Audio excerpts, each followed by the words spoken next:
मच्छी अंडा फ्राय। आज आपण एक नॉनव्हेज रेसिपी बघणार आहोत बरं का। अगदी हटके, झटपट आणि तेवढीच मजेदार बरं का। तुम्ही स्क्रीनवर जे बघत आहात ते मच्छीचे अंडे आहेत। आपण इथे पाव किलो मच्छीचे अंडे आणलेले आहेत। वेलकम टू मोहित रेसिपीज मित्रांनो। आजच्या भागामध्ये तुम्हा सगळ्यांचं खूप खूप मनापासून स्वागत। आपण अंडे आणलेले होते ते आधी आपण स्वच्छ धुवून घेतलेले आहेत आणि मग नंतर ते व्यवस्थित मोकळे करून घेतलेले आहेत। आता आपण एका जाडबुडाच्या पॅनमध्ये इथे बरंचसं तेल घातलेलं आहे बरं का मित्रांनो, आणि त्यामध्ये स्वच्छ धुवून घेतलेले हे अंडे त्यात घालायचे आहेत आणि ते आपण व्यवस्थित आधी फ्राय करून घेणार आहोत। ही प्रक्रिया खूप महत्त्वाची आहे बरं का। अशा पद्धतीने जर तुम्ही अंडे फ्राय केले तर त्याचा जो आपल्याला जो उग्र असा वास असतो तो अजिबात येत नाही बरं का। ही आवर्जून लक्षात ठेवण्याची पहिली टीप आहे। आपण हे मच्छीचे अंडे तुम्ही बघू शकता तेलामध्ये मस्तपैकी खरपूस परतून घेत आहोत। तुम्ही बघू शकतात जसे जसे अंडे परतले जात आहेत तसे तसा त्यांचा रंग बदलतोय आणि तो एक एक एक एक असा सुट्टा मोकळा होतोय। इथे तेलामध्ये घातलेले अंडे हलकेसे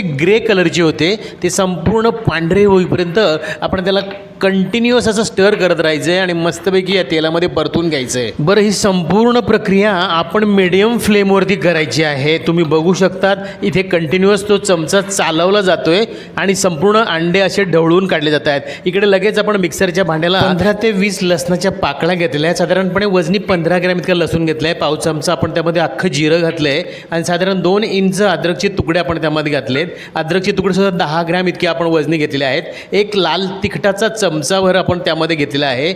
पाव चमचा आपण गरम मसाला घातला आणि पाव चमचा हळद घालून त्यामध्ये थोडंसं पाणी घालून याची मस्तपैकी आपण फाईन पेस्ट तयार करून घेणार आहोत। इकडे आपण हे संपूर्ण अंडे फ्राय करायचं काम इकडे कंटिन्युअस चालू आहे। तुम्ही बघू शकतात आता हे जवळपास सगळे अंडे आपले इकडे मस्तपैकी खरपूस असे फ्राय झालेले आहेत आणि जसे जसे ते फ्राय झाले आहेत तसे तसे ते मोकळे आणि सुटे झालेले आहेत बरं का। इकडे आपण ही मिक्सरच्या भांड्याला मस्तपैकी लाल कलरची ही मस्त पेस्ट तयार करून घेतलेली आहे। आता आपण संपूर्ण पेस्ट ह्या मस्त खरपूस झालेल्या अंड्यांमध्ये घालायची आहे।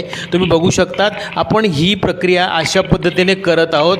त्यामुळे हा अंडा फ्राय तर सुरुवातीला तेलामध्ये फ्राय करण्यासाठी आपण जवळपास 7 ते 8 मिनटं लागलेले आहेत। आता आपण हा सगळा मसाला त्यामध्ये घातलेला आहे आणि तो सगळा व्यवस्थित कालवून घ्यायचा आहे बरं का। तुम्ही बघू शकतात ह्या सगळ्या अंड्यांवरती आपण तो मसाला व्यवस्थित कोट करत आहोत। आता इथे आपण मिक्सरचं जे भांडं आपण मसाला वाटलेला आहे त्यामध्ये थोडंसं पाणी घालून ते विसळून या अंड्याच्या या सगळ्या मसाल्यामध्ये आपण ते घालत आहोत। इथे आपण मिक्सरचं भांडं विसळून घेण्यासाठी जवळपास अर्धा ग्लास इतकं पाणी वापरलेलं आहे आणि इथून पुढे संपूर्ण प्रक्रिया आपण मंद आचेवरती मंद गॅसवरती करणार आहोत। त्यासाठी आपण गॅस अगदी सिम करून घेतला आहे आणि हे सगळं व्यवस्थित कालवून घ्यायचं आहे। संपूर्ण मसाले त्या अंड्यांवरती मस्तपैकी कोट झाले पाहिजे। तुम्ही बघू शकतात मस्त सगळं हे कोट झाल्यानंतर त्यावरती आपण चवीनुसार मीठ घालायचं आहे बरं का, आणि हे सगळं मीठसुद्धा व्यवस्थित कालवून घ्यायचं आहे। तुम्ही बघू शकतात आता हे सगळे अंडे आपण चमच्याचा उलटा भाग अशा पद्धतीने ठेवून ज्या पद्धतीने आपण पावभाजी मॅश करतो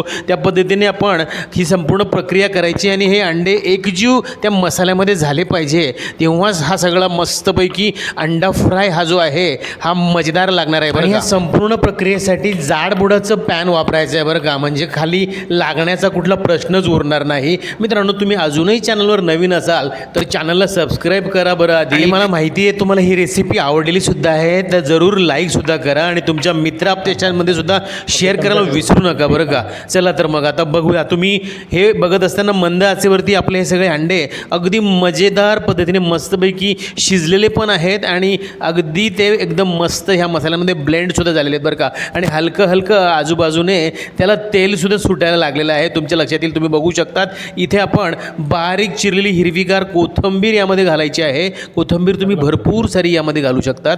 आता हे सगळं व्यवस्थित मिक्स करून घ्यायचं आहे आणि तुमचा हा मच्छी अंडा फ्राय हा मस्तपैकी प्रकार आज तयार झालेला आहे। तुम्ही गरमागरम भाकरी चपाती कशाबरोबरही याचा आनंद घेऊ शकता। अंड्यामध्ये मसाला घातल्यापासनं तर मच्छीच्या अंड्यांना तेल सुटेपर्यंत जवळपास 10 ते 12 मिनटं लागलेली आहे। ही रेसिपी तुम्ही अशी ट्राय करा। तुम्हाला रेसिपी कशी वाटली ते कमेंट करून कळवायला विसरू नका। भेटूया आणखी नवीन मजेदार रेसिपीज, तोपर्यंत बघत राहा Mohit recipes. Thank you for watching. Good bye, take care.